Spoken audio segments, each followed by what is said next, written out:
વિદ્યાર્થી મિત્રો નમસ્કાર। આપણે અર્થશાસ્ત્રની અંદર સાતમો પાઠ જોઈએ છીએ। આ સાતમા પાઠની અંદર આપણે એક મુદ્દો જોઈ લીધો, સ્વતંત્ર પહેલાનું ભારત।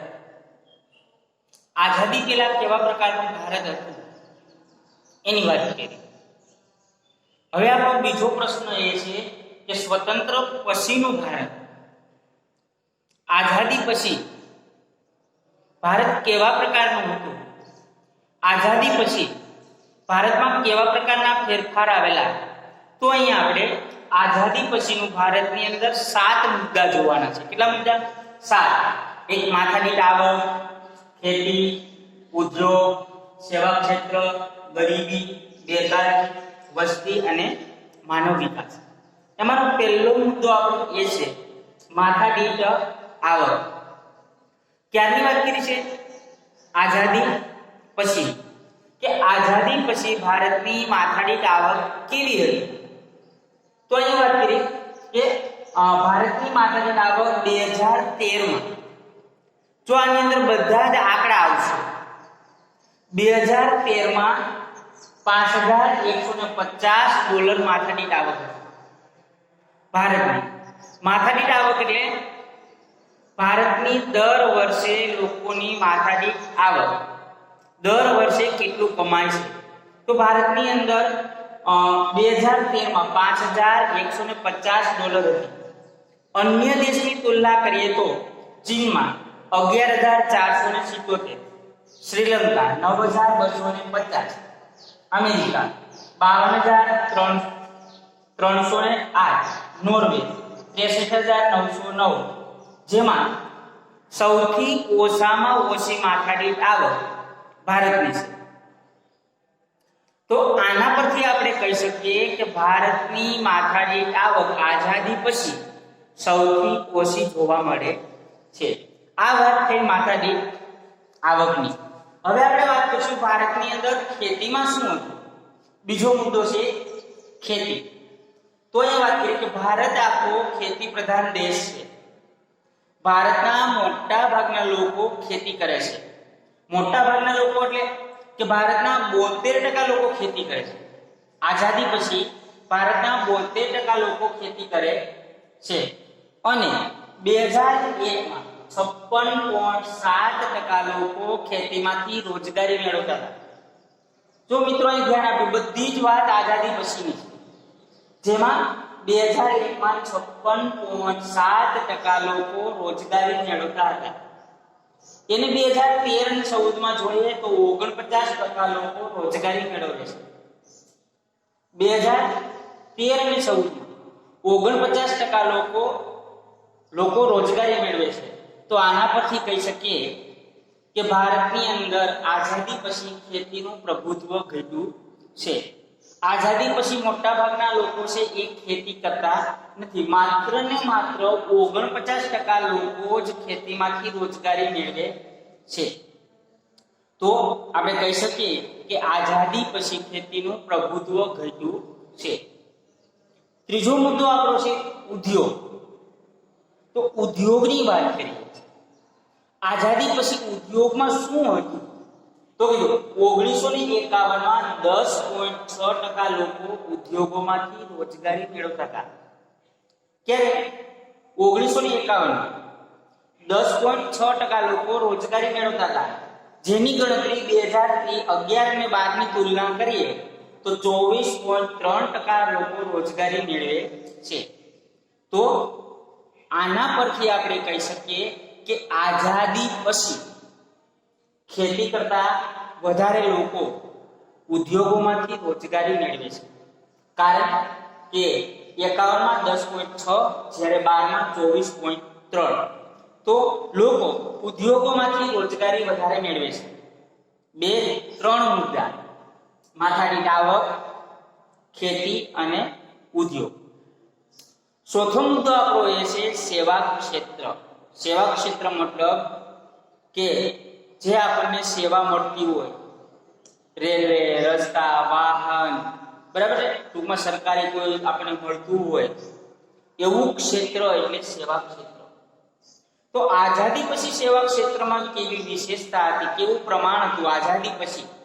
તો એ વાત એ કરી છે કે 1951 માં સેવા ક્ષેત્રમાંથી 13.3% લોકો રોજગારી મેળવતા હતા. ક્યારે? 1951. કેટલા ટકા? 17.3%.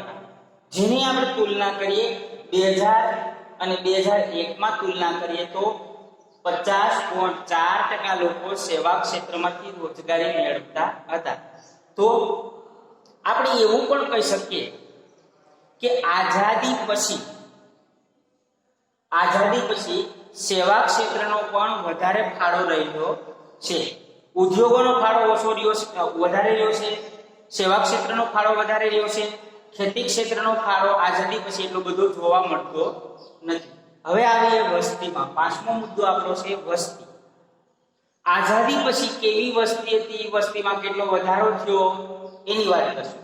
તો 1951 માં ભારતની વસ્તી 36.6 કરોડ હતી. 1951 માં ભારતની વસ્તી કેટલી હતી? 36.1 કરોડ હતી. જ્યારે 2001 માં 102.7 કરોડ થઈ. તો યાદ રાખજો, 1951 માં 36.1, 2001 માં 102.7, જ્યારે 2011 માં 121.02 કરોડ વસ્તી થઈ. તો શું થયું? તો કહીએ કે આઝાદી પછી ભારતની અંદર વસ્તીમાં સતત વધારો થયો છે. આઝાદી પછી વસ્તી છે એ સતત વધી છે, કારણ કે આંકડા બતાવે છે પહેલા 36.1 કરોડ, પછી 121.0, પછી 102.07 અને પછી 121.02 કરોડ. તો શું થયું કે આઝાદી પછી ભારતમાં સતત વસ્તી વધી છે.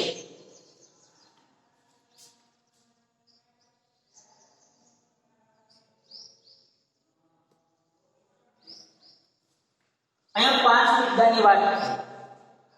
માથાદીઠ આવક, ખેતી, ઉદ્યોગ, સેવા અને વસ્તી. હવે આપણે વાત કરશું ગરીબી, કે આઝાદી પછી ગરીબીમાં શું થયું. તો વાત કરીએ કે ભારતમાં 1993 અને 94 માં 45.3% લોકો ગરીબ હતા. ક્યારે? 1993 અને 94 માં 45.3% લોકો ગરીબ હતા. જ્યારે 2011 અને 12 માં 21.9% ગરીબ હતા. તો શું થયું? ટકાવારી ઘટી. તો આના પરથી કહી શકાય કે ભારતની અંદર આઝાદી પછી ગરીબીમાં ઘટાડો થયો છે.